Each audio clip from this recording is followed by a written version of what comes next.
4, 3, 2, 1, go. Hey guys, this is Ranchineer Basic of Commentary. This is going to be the first set between Fantasy and Hyuk'ed. Playing on Fighting Spirit. We're going to have Hyuk'ed at the upper right position, playing as Teal or Aquamarine, whatever that is. Bottom left position, we're going to have Fantasy, turn player, of course, playing in white. This is the first, we have actually two of these. This is the first of teammate battles in the round of 16. We have another one in Flash versus Violet, which will come very soon after this. But yeah, really excited for this. Fantasy with a definite advantage. She's been playing so solid, so strong. A definite fact. Both these guys, definite factors for the reason that SK got into the playoffs in the first place. Two of the guys, basically the entire team kind of managed to pull it through, but Fantasy really the biggest factor in that, I feel. Although their zerg line also played a very prominent role. And with Bisu back, SK is looking strong for the playoffs, a strong contender. They are the defending champions. I still think that KT is probably the team to beat, but Telecom definitely have some threats towards there. So looking forward to this one as well. Hyuk'ed versus Fantasy. Hyuk'ed has he's always been known for absolutely atrocious versus Terran play, but lately he's kind of pulled some nice versus Terran wins, beaten some Terrans, and a really big surprise to me that actually managed to beat a Terran. Like way back when, it used to be like, Hyuk'ed's playing as a Terran player, and just it was thought of as instant loss pretty much. And any Terran player that lost to Hyuk'ed was an embarrassment to StarCraft pretty much. Gotta go for a 12 hedge. Of course, this is Fighting Spirit, 4-player map, and also cross position, so very safe position for Hyuk'ed to be in. And if he wants to eventually take it to 3-4 bases and stay on that 4 gas play that Zerg players love so much against Terrans, take their side of the map and just continue exerting pressure on the Terran player, they can really play that well. We're going to see whether Hyuk'ed does that. He's a player who likes to stay on the lair tech, and we've been seeing that actually being very popular. Players staying on lair tech, getting defilers, but staying on speedlings and the lurkers for a very significant amount of time.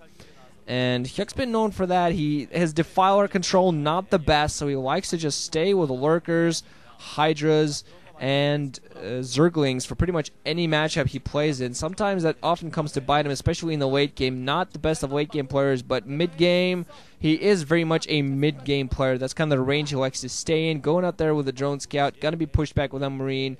Fantasy does seem like he's gonna be going for 1 Rex into Expo. Gonna be putting down his command center any second now. Meanwhile, getting a spot inside. Not quite sure what they actually spotted the hatchery. Hatchery inside the base at the extractor and spawning pool are on the way. So it does look like Hyuk'ed's gonna go for a 3-hatch mutable to start off, and this is pretty much the standard we're seeing in TVZ all over the place. Now the Zergs have decided to go for these 3-hatch mutabuilds, get those 7 mutas out there to start off if they can, to put on some heavy pressure on the Terran player. The mutas don't come out as quickly as usual on 2 base, but they still do a great job. SK-T1 game team and something in Norwegian. Actually, I'm a fan of KT. Thanks for the t-shirts last week or something like, I don't know, some Korean there that I don't understand.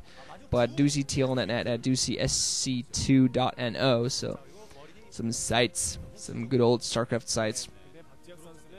Actually, there's a Icelandic Blizzard sites that now in existence that I recently joined, so I'm going to see whether I can do something for the Icelandic StarCraft community.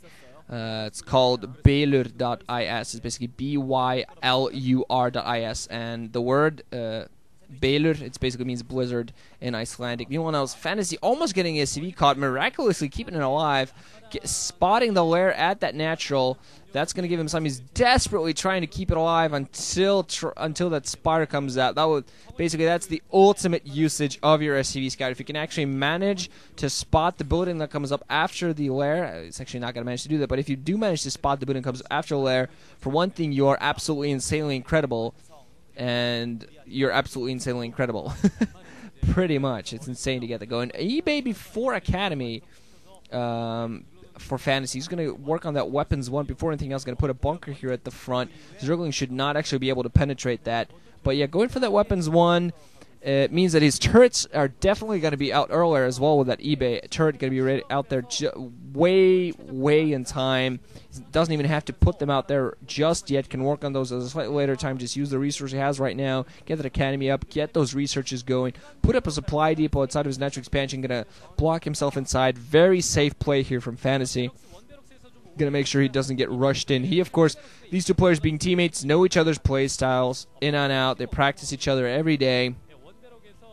So Fantasy definitely knows Hyuk likes his mid-game play, and he knows that if he can take it to late game, he will most likely have an advantage. If he plays a heavy harassing style against Hyuk, I believe he's going to be in a very good position. Because Hyuk is a player that if he gets heavily harassed, of course, he tends to sometimes panic and lose control of himself. He's a player that has a hard time playing under pressure sometimes, even though he's actually proved himself under several occasions to be a solid guy, especially during the last Pro League Grand Finals where he took out Jaedong in a ZVZ, and of course a critical win there for them back in the day.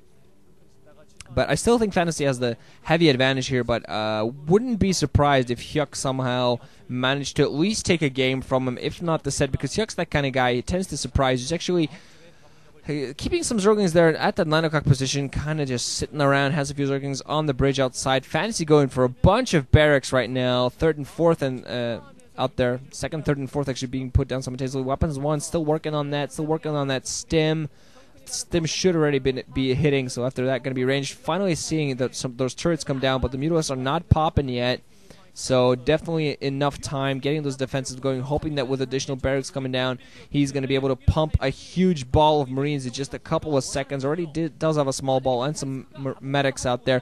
Hadro is then going to come up, so he's going to transition very quickly into Lurkers, but going to try to get something accomplished with these early Mutalisks. I think he's 8 of them in total. Oh, no, 7 of them, I'm sorry. The standard number pretty much. Just has to get them balled up, ready to go. Might be seeing an 8th one coming in there. Fantasy bunch of turrets here at the natural. Going to have 4 ready. 1 SCV coming out to try to spot those out. I think these Mutalisks going to assassinate that SCV. Actually, no, the Zerg isn't going to assassinate the SCV. Prove me wrong, damn you. Yes, fine.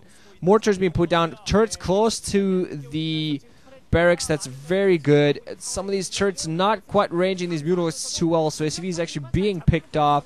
Fantasy taking some significant damage. I think 5 SCVs went down to those Mutalisks, and Hyuk did not lose a single one.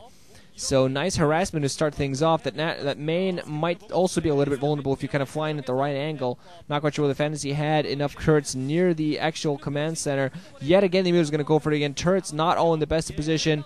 Fantasy not really ready with those for the Mutalisks attack from the right side. Only 2 turrets really ranging some of those Mutalisks are not with the best, not only ranging them when they come in for the attack. Queen's Nest already out for Hyuk, so he's kind of seeing whether he actually can disprove himself as a atrocious hive-tech player. He's picked off already quite a few SCVs here. Natural expansion not being saturated at all. Quite a few SCVs going down. So Fantasy losing a lot of economy. He has to go out there, he can't put on the pressure because his Mutalisks are out there in the field. Otherwise, we'd be seeing some second colonies at natural expansion from Hyuk. And Hyuk only sitting on 2 bases so far, but already working on hive-tech. So we're going to see whether he's actually going to try to transition to quick Guardians.